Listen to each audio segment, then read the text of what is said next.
Hello and welcome back to the Academy of the Magical Art.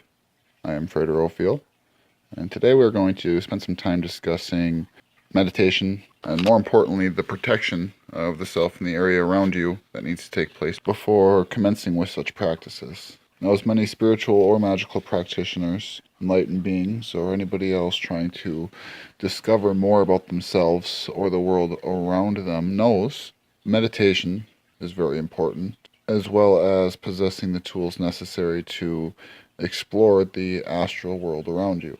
Before doing such things, however, it is of the utmost importance to take some steps to ensure your own personal safety by keeping yourself protected and the area that you are working in clean and protected as well. Now, meditation can be used for many different things. Meditation can be used to still and calm the self, just as a stress reliever. There are schools that actually encourage this in their children before tests or instead of disciplinary practices to sit and meditate. Now, keep in mind also that there are many forms of meditation. Yoga is a form of meditation. Staring at a point on a wall and thinking about nothing else is a form of a meditation. Focusing on your goals, sitting in silence and visualizing yourself where you want to be is a form of meditation. These are just to name a few. The possibilities are endless and boundless. However, when doing things such as meditation upon the self, meditation and expanding your personal awareness, meditation to increase your sensitivities to subtle energies, it is important to make sure that you and the area around you are in the proper state. First and foremost, taking care of your physical body. Things like eating a light snack to give yourself a little bit of energy, drinking water, staying hydrated, things like that, so that your body isn't physically fatigued before such practices is very, very important. You don't want to do things like ingesting sugar or candies before meditating. You don't want to drink a bunch of caffeine. However, just simply by keeping in mind that what you put into your physical body will affect your energetic and spiritual body, and being aware of that fact, it is easy to understand why we need to make sure that we are properly nourished and hydrated before commencing on any spiritual practices. The other side of the coin of that is some people will like to fast before doing spiritual journeying. This is a completely different subject, so we're not going to get into that today. Just keep in mind that for your daily meditative practices, as I said, keeping hydrated and keeping well nourished and taking note of what you're putting into your body beforehand is very advantageous, and keeping in mind that how you go into such a practice will affect how you come out of it. Secondly, you're going to want to cleanse the space around you. Some people like to use sage or sweetgrass. Other people will use a besom or a broom and energetically sweep away negative energy. There's a lot of different ways that you can do this. Just note it as a step in your process to make sure that there's no residual junk in your area before you sit down or lay down and open yourself up to these astral energies. If you cohabitate with somebody and there's tension or stress in the air physically, there will be tension and stress in the air spiritually. And when you are opening yourself up, you don't want that to be affecting your energetic body because it can and it probably will. If you're going to use any tools such as candles or stones, burning incense, I'm really fond of sandalwood and frankincense personally. Those are good resins or incenses to burn, especially for protection. There are many others that will aid in actually getting your mind in the proper state to open up to those channels and open up to those levels. So doing a little bit of research and finding out what specific frequencies you want to add to this equation and planning for that appropriately will definitely be of some assistance. Now at that point, you're going to want to get into something comfortable. You don't want to wear any restrictive clothing, tight jeans, tight shirts, anything that's going to draw any of your conscious attention to any discomfort in your physical body.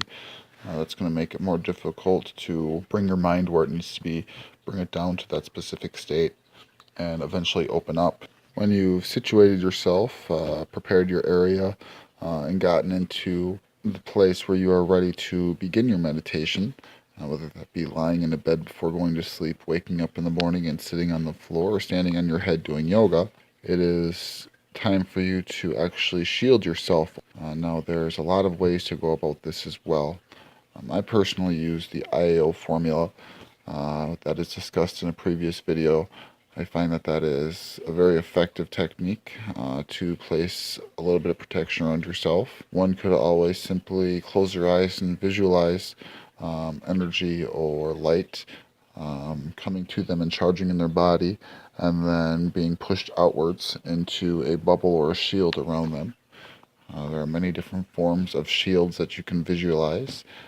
Some people just use a standard white light shield. Other people like to give it a little bit of detail and definition, such as a bubble, or mirrors, or brick walls, or wire, whatever meets your fancy is what I think you should go with, just to ensure that your astral body has shielding it around it as well. A lot of people like to offer a couple of prayers to their deities if they have matrons and patrons, inviting them into that space or that circle for their assistance or their guidance.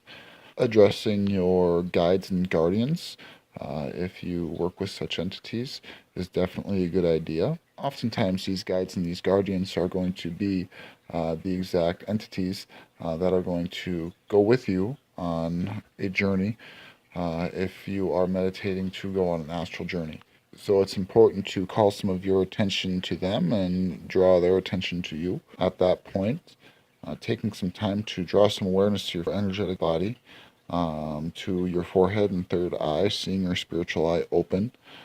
Your ears, the same thing, drawing attention to each of your chakras or energetic points, feeling them and watching them open up in your mind's eye.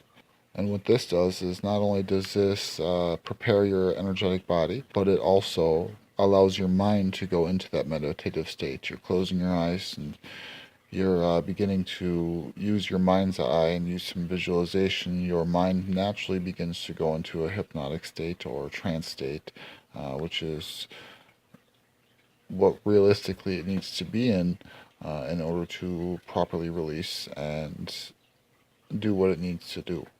Once you're in this state, many magical things can be done. Anytime that I commence on a ritual of any kind, whether it be the lesser banishing ritual of the pentagram as part of my daily routine, or a specified ritual for any purpose whatsoever, I always bring myself into a meditative state, because it is in that state that much of the magic is done. You are bringing your mind to a place where your left and your right brain are able to communicate with each other clearly with open channels, which is necessary for magical manifestation using these methods. Like I said previously, after you're at the point where you've taken care of yourself, taken care of your area, shielded yourself, address it, any matrons, patrons, guides, or guardians that you're working with, you can really go anywhere. You can just sit to meditate and relax. You can visualize yourself where you want to be 1 month, 3 months, 10 years into the future. You can do some astral journeying, astral travel. This is a subject that we will get into at a later time. But it is at that time that you would then commence on any rituals, magic, or spell work that you're wanting to perform. Being able to do so with a lot more ease, having already put yourself into a meditative state. Upon completion of your meditation or magical workings, it is then important that you release whatever it is that you have invoked, be it energetic or a spirit, being matrons, patrons, guides, and guardians. Thank them for the services that they've performed, the assistance that they've given you, just their presence and being there. And let them know that if they wish, that they are more than welcome to go and carry on. Otherwise, they are welcome to stay with you as well, if that's something that you want. Thank them for their communication, any knowledge that they've bestowed. Some people even suggest doing this 2 or 3 times instead of just once. But at that point, once your guides and guardians leave, and then blow out any candles that you've used, extinguish any incense. Keeping in mind that fire safety is very important, and it's less than good to leave candles unattended, especially in improper containers. You're going to want to re-cleanse the area that you worked within, be it sage or any other type of cleansing incenses or besom or water or whatever you want to do, and reform your own personal energies, the shields that you've put out, so that they are back into balance. Keeping yourself protected, yes, but not as protected as you were when you were performing those magical acts.